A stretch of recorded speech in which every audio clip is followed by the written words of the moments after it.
Hey, what's up, guys? Welcome to another edition of According to Kaz and Queen. This is episode number 12, and as always, I am Kaz. And I'm Queen. And we are glad that you guys are joining us yet again. We're 12 shows in, and we've been doing it consistently. We made made a vow to try to be as consistent as possible.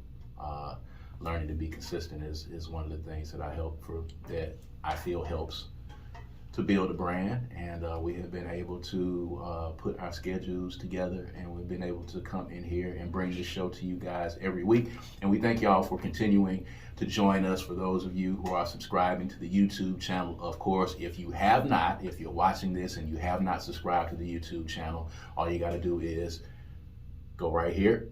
You'll see it right under my finger, right there. Click on that page, go to the YouTube channel, like and subscribe, and you'll be able to catch up on all of the conversations that are happening between Kaz and Queen and the other content that's on the channel as well. There's a lot of other content on there as well, so you'll be able to check that out. And you can follow us and check us out on all streaming services. All of the audio is there: Spotify, Amazon Music, Apple Podcasts. Check us out. These are conversations that take place between a husband and wife in the privacy of our home that we bring to you guys, that we think are we think these conversations are kind of entertaining, and sometimes they're introspective, and sometimes they're deep. All right, so I want to get into this right off the bat. I sent you this, and it's kind of funny and it's kind of sad at the same time. We talk about this a whole lot, but I want to get into this viral monkeypox video. In the past couple of days, there was a guy that had this monkeypox video that said that he was hungry for McDonald's, and he went to McDonald's and he clearly looked as if he had monkeypox, and the video went viral and brought a lot of undue attention, I guess, that he didn't want or he didn't expect. And it turns out that it was makeup. It was actually a prank. He did not have monkeypox. He got a makeup guy or a friend or somebody to go in and put the monkeypox on him, put the, what looked like lesions or little bumps on him. He even had a video where he was showing how they put it on him. And he said this video kind of took a turn for the worse. So I wanted to come on here and tell you guys that, it was a prank, because apparently, of course, he was getting berated by folks who were, telling him how irresponsible he was for going out to get McDonald's. And I guess the joke was supposed to be, I'm so hungry that I'm willing to go out and risk, the health of other people for me to get McDonald's. So it brought me to the question, and you and I were talking about this, about the links that people will go to on social media these days, and the time that they take out to do these things. So when you saw it, what was some of the first things that you thought? The kicker about this for me was that I wasn't shocked. I wasn't shocked that he didn't have it. I wasn't shocked that he did it. I am concerned about the state of this world to where that would even be a thought process. But we live in an age now where everything is about attention. Attention, attention, attention, by any means necessary. The compassion has been lost. Empathy has been lost. Caring for the next man. Like, there are people out there who are actually dealing with monkeypox, and they are really having a hard time with it. So the idea that somehow a joke could be made under any circumstances, no matter how or which way you slice this up, there's nothing to joke about here. Right. And we're in the beginning stages. It's not like they found a cure and you can go get a shot and it's over. Like, we're at the beginning stages. So it's just déclassé, You pulled it out again. Yeah, this week. I love it. I love when you say that word, déclassé. It sounds really sexy. Oh. But here's the thing. This guy apparently says that he always tries to figure out creative ways to promote his music. So he's a rapper. It's so sad. So sad. It is extremely sad. And if we can just get into this part of this discussion, if I may, anytime that you're an artist, if you're a listener to this, and I know a lot of artists follow me, and in a lot of the other videos on this channel, we're talking about music and the music business. It's kind of the world that I come from and have been immersed in for a while. When you get to the point, and really not if you're just an artist, when you get to the point that you have to resort to these kinds of things to get people to pay attention to what you're doing, and you're using a monkeypox prank to get people to listen to your music, you've already lost at that point. You're already at the point of desperation where you probably are not going to be successful. I'm not going to say that you're not. I'm not going to put it out there like that. But if you got to go to these lengths and put this kind of effort in to go viral in order to get people to come to your page to hear your music, which was the case with this gentleman right here, you probably already turned off any potential listeners. There was no like his music isn't playing in the background. How is the connection supposed to be made for a brand new person? Like pulling in people, how are we supposed to make that connection? That you're even a rapper. Nobody knew that. Right. Like you had to come back and say it. And at this point, everybody's judged you. Yeah. So who wants to hear you rap? Right. And then my thing is, why is it that you feel like any attention, like what was the end game? Right. What was your thought process? What was the end game? Like I'm gonna put this out, people are gonna be drawn to my page, and then I'm gonna drop a song? I think, and I wasn't in his head at all. I think it was, I'm gonna drive some traffic to my page, and when they get to my page and they see this video, the very next video after that I posted before, or they're gonna scroll down my page and they're gonna see that I do music, and they're gonna click on these other videos. And you know, he gave people way too much credit. People aren't able to shift emotion that way. That never happens. When you're using viral moments to get people to pay attention to you, the only reason that they're coming to your page is to experience that viral moment. They're going to come and click on that video, and then once they click on that video, they're going to click out and then go to something else, because what brought them to you is this prank. That's what brought them to you. Your music did not bring them to you. So you're not going to gain music fans, and you probably got, you know, a lot of engagement on your page. I'm sure you did. But at the end of the day, you got more negative comments than you did anything, because it's just irresponsible. We're in this age now, you know, monkeypox, COVID, all kinds of sexually transmitted diseases. There's kind of like germ warfare going on right now in the world in 2022, and it's crazy. Airborne illnesses, you know, stuff in the water, all kinds of stuff. And to be playing with it, saying that, you know, I was so hungry for McDonald's that I went and I got monkeypox. And he might have would have been able to get McDonald's to share his post or something if it wasn't so crass. Like, just because, like, to say, I'm so sick, but I had to eat. McDonald's was the only thing I wanted. I've seen McDonald's share stuff that fans post about their food, you know. Right. So, but the content about monkeypox, nobody wants to touch that. So yeah, there's nobody in McDonald's PR that was saying, you know, we want people to be. No, I'm saying he could have done this a different way. Oh yeah, and got McDonald's to you know, if he had done it with more taste and more thought. And without offending people. I mean, it could have. Right. I mean, it was a chance.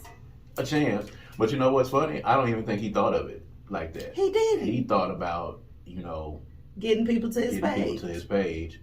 And I'm so hungry, I don't give a damn about the fact that I got monkeypox. I gotta get out of here and get something to eat. Of course, McDonald's is not gonna want any parts of that. But had you done it some other way, I mean, you could have been leaving the studio and said, you know, I'm in the studio, I can't finish this song because I got to get to McDonald's and get something to eat. At this point, that's possibly something that they could have bid on, and it's something that could have brought people to your page, you know, music wise. But you know, young folks these days are really kind of just thinking of the viral moment. It ain't just young folks. It's just people, period, are just trying to, you know, negate the work, and the talent and all of that. It just, you know, trick you into fooling with them.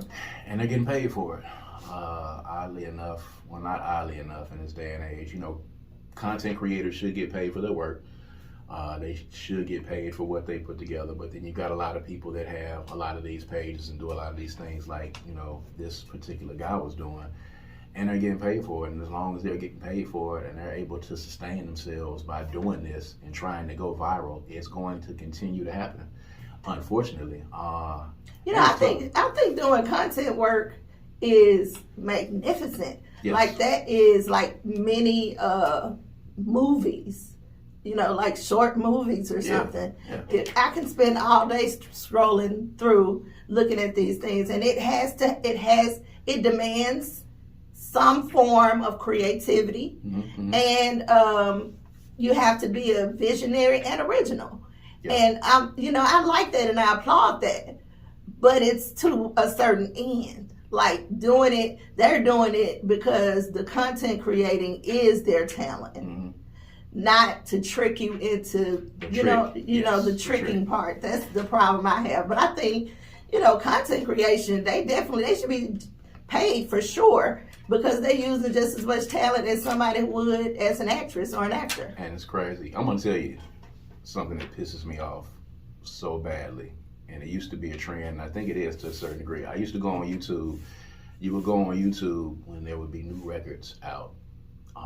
And I remember when the Jay-Z, the 444 record came out.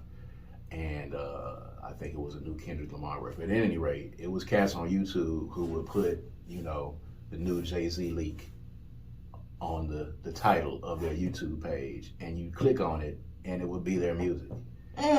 And it used to piss me off. So, I really think those people should be locked up. I think they should go to jail. That's sucky. I think you should pay a fine. I think you should be locked up, and I think you should do hard time. I think they should send you to the worst prisons that exist. You should go to Angola in Louisiana. You should go to Rikers Island in New York. You should go to Alcatraz.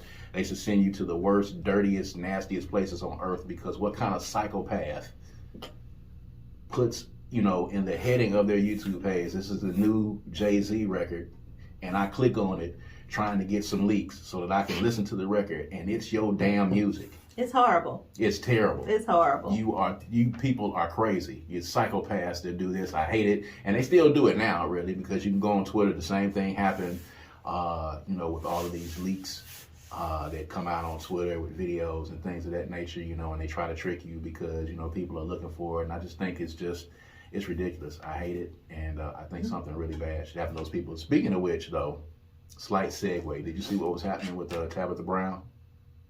Yeah, I did. So let's talk about that real quick. Interesting enough, for those of you who have not been paying attention, Tabitha Brown is the lady that is going viral. The very nice, sweet, angelic lady who has gotten famous from her very positive YouTube videos and her very positive post on TikTok. And she ended up getting this show with the Food Network, I think it is. And it was in prime time, which of course is what you want as a brand. Her show was in prime time. I think it was called Complicated. Mm-hmm. And it was people in a cooking competition, and they had to cook organic vegetarian foods. And most recently, she made a post saying that her show was going to be moved to 1 p.m. on weekdays, which is basically soap opera time. Nobody's at home except for housewives at that time. Not taking it off the air, but being moved. And she made a statement basically saying pretty much that the people at the network wanted her to change who she was.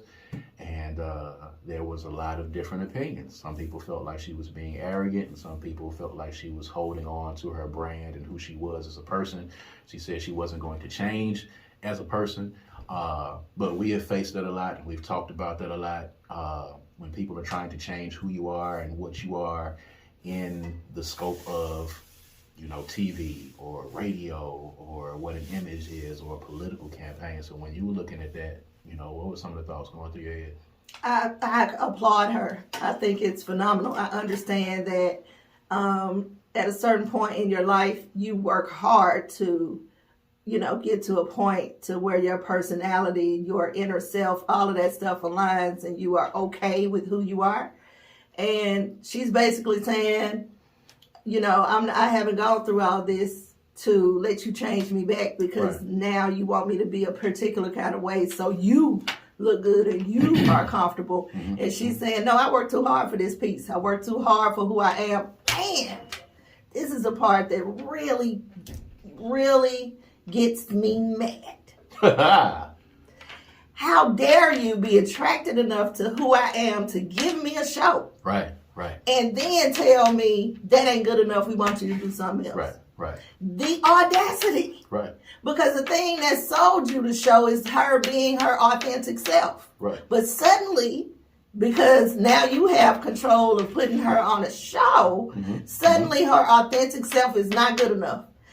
Amen. Ashe. Hallelujah to you, Miss Tabitha Brown, for holding it down for people who have worked hard to get through the stuff and get to an okay place with themselves, and to be unapologetic about it and saying to you, either you like me or you don't, either you real with me or you ain't. Because that's basically what she said to him, unapologetically. And when you get to a certain point in your life, you get seasoned enough to have those kind of balls and to be able to say that kind of thing to people. Now, if she was 25 still trying to understand herself, that might have been a different story. But she is not. And this is hers. She's manifested this for herself. Can't nobody take it away. So I understand her talking, walking, and being bold in who she is. And I applaud it. I think it speaks to knowing who you are, first of all, and being content in who you are. But knowing the music business, knowing the TV business, knowing the corporate world, this happens a lot. And having faced it myself, and you having faced it, and having people to hire you and bring you on board for the attributes that they feel are assets to their companies, and then you get there and they want to change. They want to water you down. They want to water you down, or they want you to do things in the way that they want you to do them, but you have me here because you've seen me be successful doing it this way. And then when I get here, you're trying to make me take these attributes and fit them within the box that you want me to fit in. And that never goes well. That's happened to me at, jobs before, and I often, if you're following us on social media, by the way, and our IG handles are, of course, come up right at the beginning of this show if you're watching us on YouTube. But I talk a lot about, those couple of jobs where I went and, chased a dollar and was sold a bill of goods and got someplace because of my talent, and then got there because of how I do things. And then you have that switched around totally, and they expect you to do something else. And it takes a lot for her to stand her ground in that sense. And that's because she built her brand from the ground up. It was already built.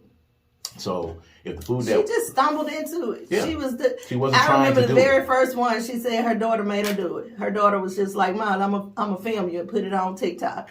And she was just like, "Okay." And then gradually it just grew. First of all, because I believe that she has a very good, positive energy, and it was just bound to happen for her. And I'm just, I don't even really follow her like that. Right. If I'm being honest, she's so pleasant that it's annoying sometimes for me. So I don't really follow her. I dip in and out every now and then, just to get a little bit of her sunshine, But I think they want her. I think I have no reason at all to have this, there's no confirmation. But I think that she presented too Afrocentric.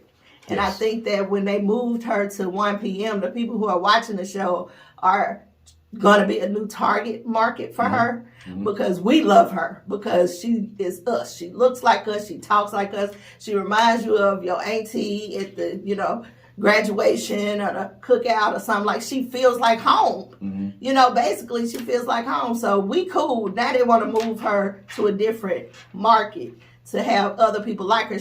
So I think it would be less threatening for those folks if she presented in a different way. And she was just like, no, I'm not doing that. Well, in cable, 1 p.m. is where shows pretty much go to die, basically.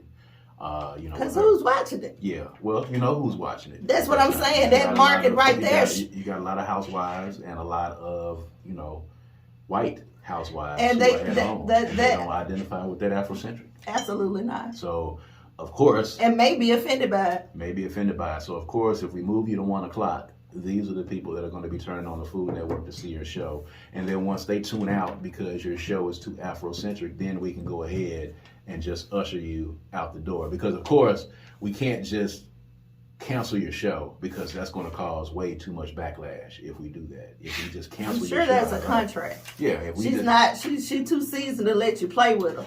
Right. So if we cancel your show outright, the backlash against our network is going to be great. So what we're going to do is we're going to put you someplace where we can show you that your numbers aren't good, and then per our agreement, we're going to just go ahead and usher you out the door. It's really just the way that they get you out the door. It's like being in the office and then they banish you back to the annex, or they banish you back to an area of the office where nobody is, or your boss comes in and gives you a bunch of busy work and paperwork to fill out. They're already, figuring out how to get you out of the door already is what they're doing, which is the unfortunate thing. But she has, she stood her ground, and it was funny because, isn't it crazy how those things happen when you're not really trying to do them?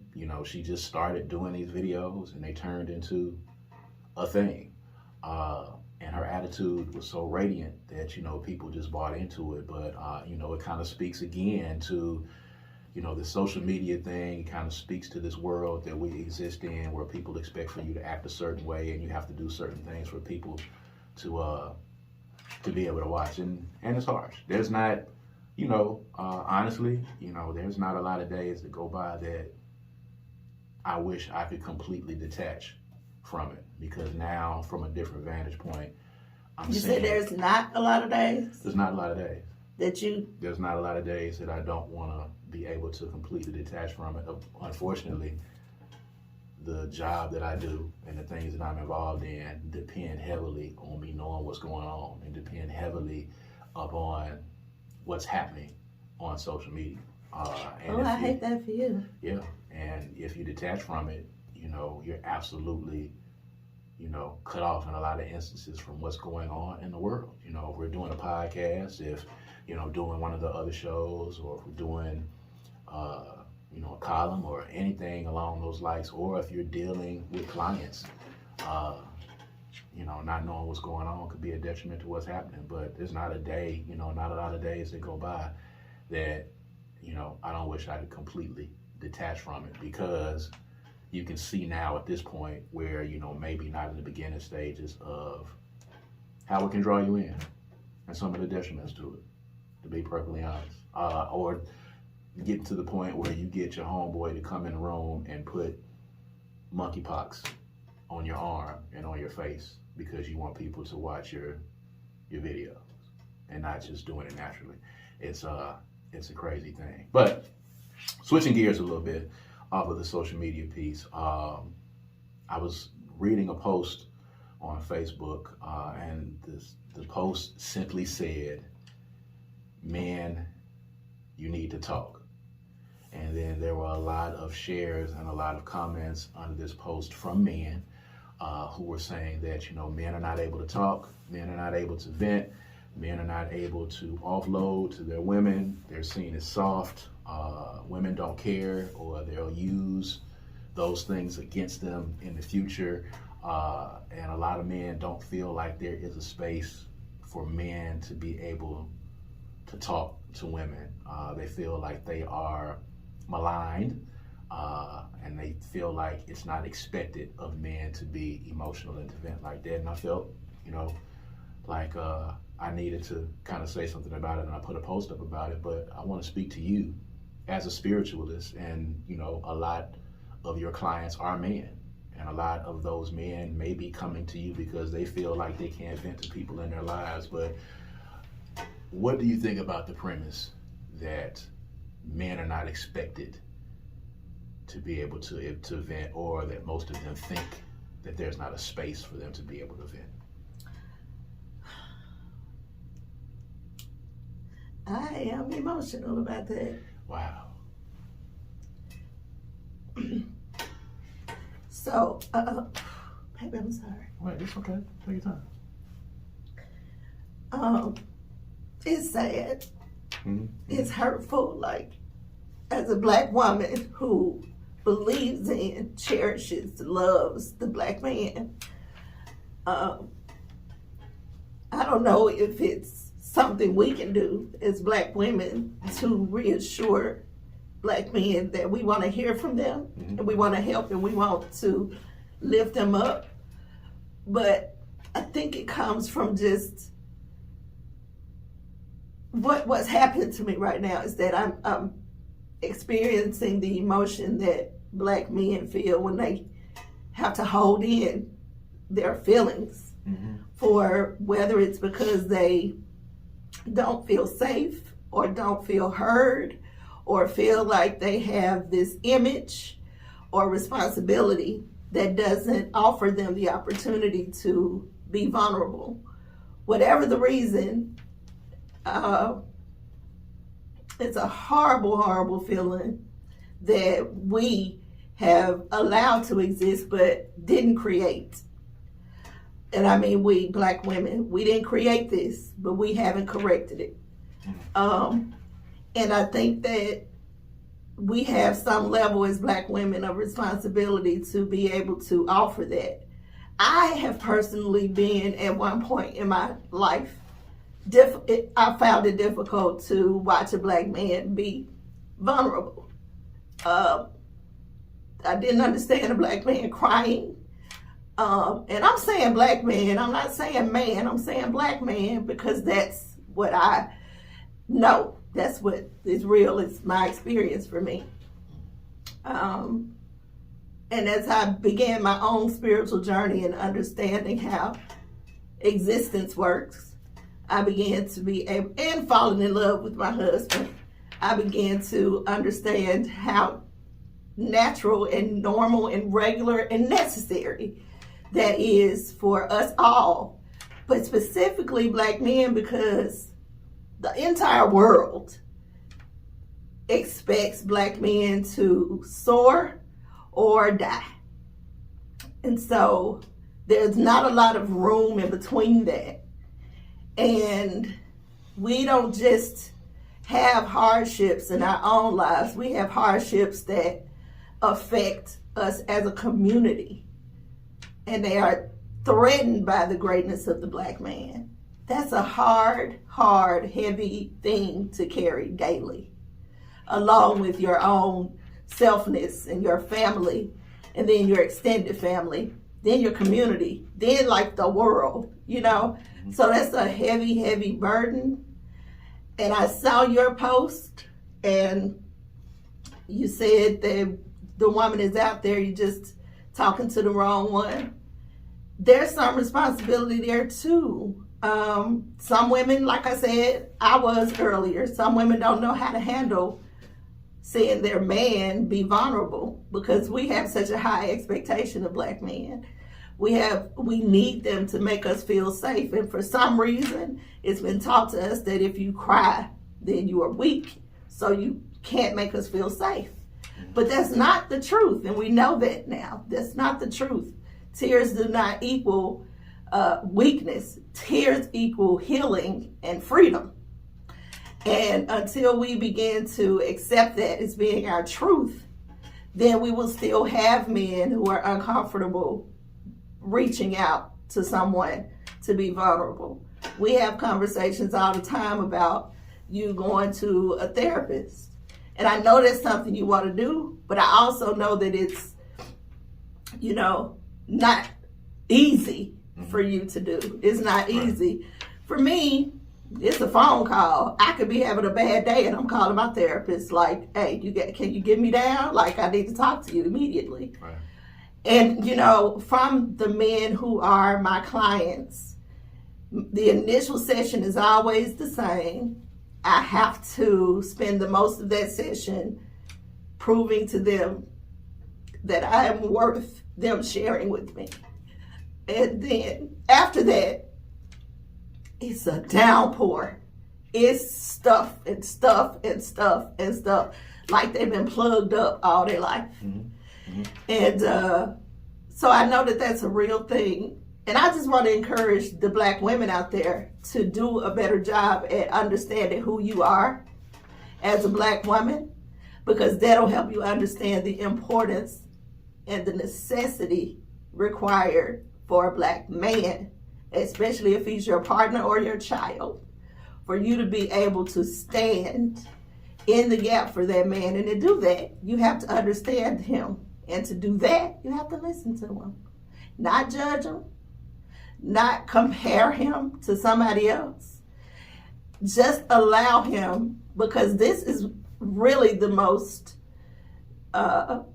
precious gift that you could give to a man, is being an ear and being a sounding board. Mm-hmm. So, and being a sounding board without judgment. Yeah. And being a sounding board without, men feeling like, if an argument comes up later on or an issue comes up later on, that it's going to be thrown back in their faces again. That was probably one of the biggest gripes that I heard. One of the biggest gripes that I heard from men on this thread is that, it's going to be turned around and used on us later on. And it's very difficult. And, even with me being on my own journey at this point, I want to say to men that I do indeed believe that you just have not met the right person.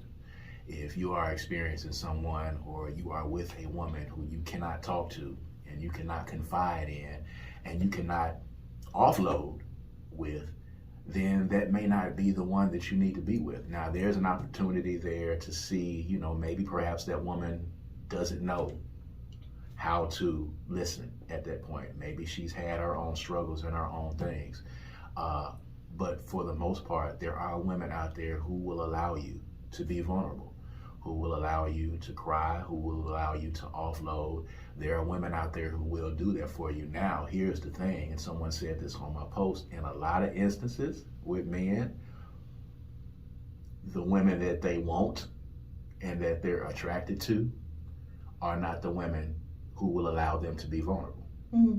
So there is the issue of, and I think there's a lot of this when people generalize, with men and women about all women do this and all men do this. It's not really the case. It's just that the women that you like or the men that you like don't do this. So you have categorized all people. So I think in a lot of instances, and I understand, I said on the post, like, she might be fine as hell. She might be really sexy. She might be everything that you have looked for physically in a woman. She may be great in a lot of other areas, but if she is not able to be a vessel for you to be able to cry to and offload with, then she might not be the right one. And the right one for you is going to be that woman that's going to allow you to be vulnerable and not do it from a place of judgment, and do it from a place where she's going to be able to listen and to be able to help you. I know for a fact, for me, it has been very therapeutic, and there have been times when I have walked in the house and just collapsed crying into my wife's arms. And if I was not able to do that, then it would be very difficult for me. And I know that I would have imploded had that not been the case. And being able to come in the house and fall into my wife's, embrace and be able to cry into her shoulder without feeling like at some point later on in the night, she can be like, yeah, that's why your punk ass came in the house and started crying, old soft ass. Like, that's what men don't want. And the ability for you to be able to come home and to be able to do that is very important, guys. So it's not that you can't vent and be vulnerable. It's just that you have not found the right person, in my opinion, that will allow you to vent and to be vulnerable and to be able to cry and to be able to offload. And it's very difficult. And you should talk. And I've seen too many instances where, men have imploded because they were not able to talk. In the Black community, there's this huge thing about going to therapy. It's gotten much better over time, but there's still this stigma with Black folks and therapy and going to talk to people, and trauma is a real thing, and baggage is a real thing, and issues in marriages. How many marriages we probably could have saved in our community had the men been able to offload and talk? How many marriages, how many fathers could have still been around if they were able to go someplace and vent and say, hey, this is what's happening with me? But, of course, men, particularly Black men, are expected to be these emotionless rocks a lot of the time. And I think that pretty much until it blows up in anger. You know, we talk about James Evans all the time. We talk about good times. James Evans bottled up all of his emotions until he got mad and threw that chair into the wall on good times. It bubbles up and it turns into anger and lashing out, as opposed to being able to just offload a lot of these issues as they go along. So you can't bottle it up inside. You got to have somebody there that you can talk to. And if you don't have that woman, or if you're in the house with or living with a woman that does not allow you to do that, then that might not be the woman for you. I can't imagine an existence where you're not able to offload. I can't imagine an existence where, you know, and it's still difficult for me still. It's difficult for me a lot of times to still be honest and to still, you know, talk, but that's on me, not particularly on my wife. And again, you know, she's a spiritualist. She sees clients all the time, male and female, that have to offload. And a lot of these, you know, men, I'm pretty sure, are here and reaching out to her because they're not able to offload in their own personal lives. So, you know, it's there, guys. That woman that you're looking for is out there, but you definitely should talk. You should definitely find spaces where you can talk. And find places where people are going to appreciate you offloading and doing it without judgment. Because again, if you bottle it up, you're going to implode, and you're going to implode, or at some point you're going to explode if you're not able to do that.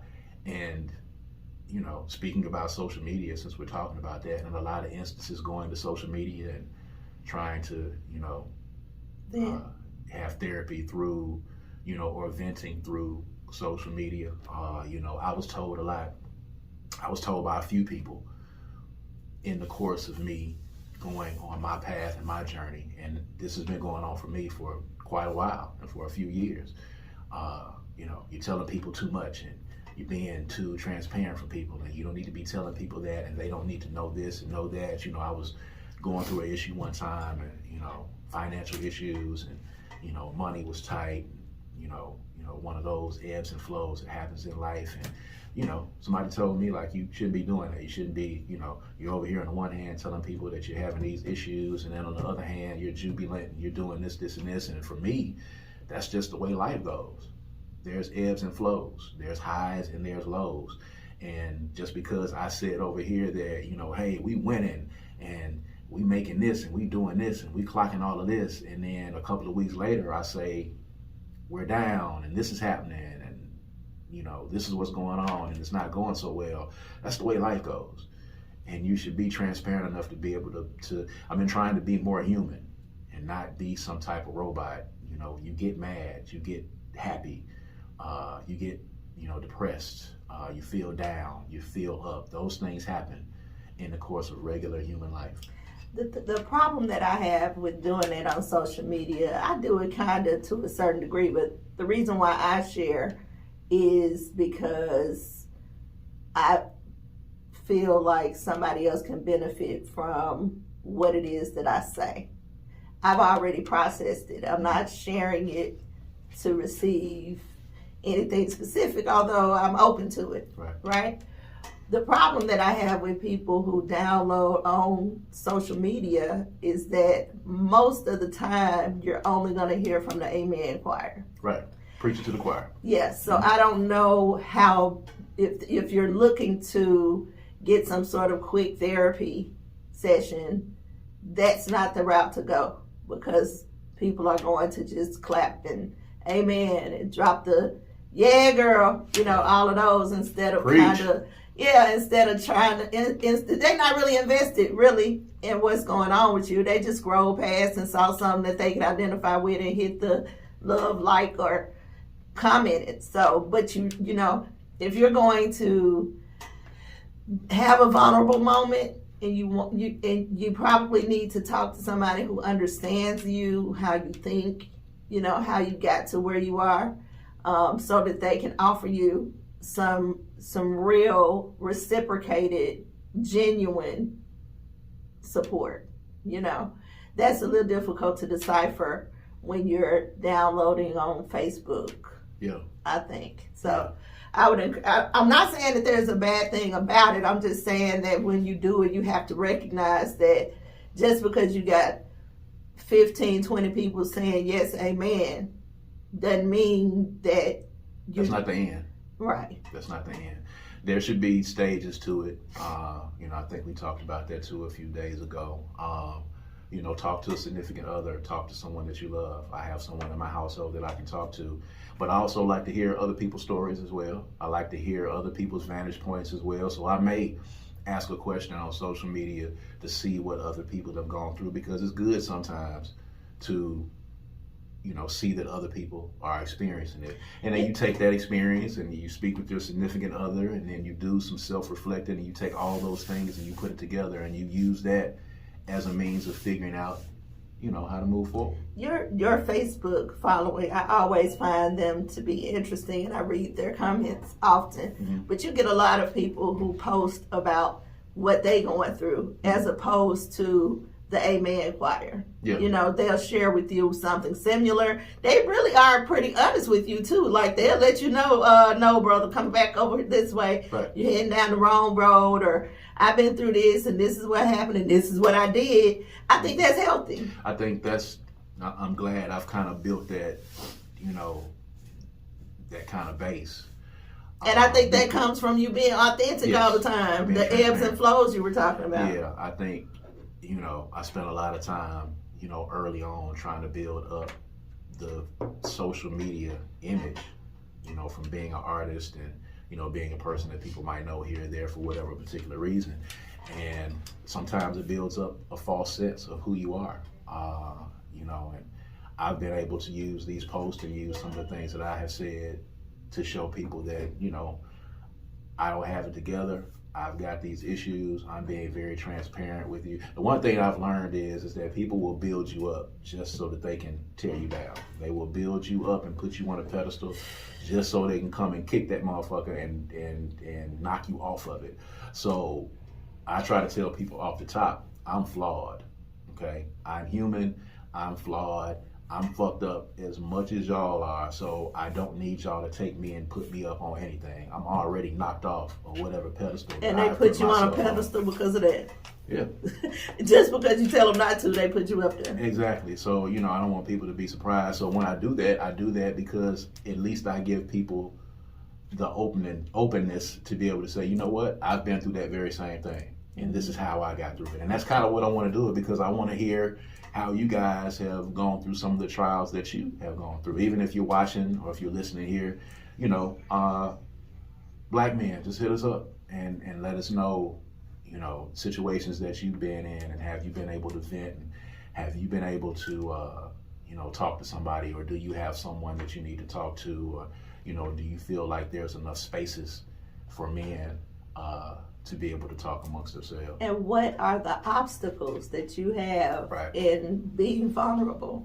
Because you may have someone there that you can talk to, but you are not ready or comfortable downloading or being vulnerable. What are some of those obstacles that you're running into? When you can identify what those are, then you can decide if it's a you thing or a them thing. Right. And if it's a both of y'all thing, then that's a big thing. That's a big thing. And on that, I think that's a good place for us to wrap up. This has been pretty heavy. This has probably been the heaviest one that we've done so far. But these are conversations that, we talk about between a husband and a wife in the privacy of our home, or, sitting here in our offices, and we bring these conversations to you. We go through these things and we talk about these things, and I think conversation rules the nation. I think it's one of the most important things for us learning who we are and how to move forward. So again, of course, like and subscribe to the YouTube channel, and check us out on all streaming services if you prefer to listen to the audio. There's a lot of people that like to just listen to the podcast, but if you want to see our bright, shiny faces, make sure that you like and subscribe to the YouTube page, and tell a friend and share, and we'll be back with more of these discussions on the next episode of According to Kaz and Queen. Of course, I'm Kaz. And I'm Queen. All right, and we'll see you guys next time. All right, peace and power.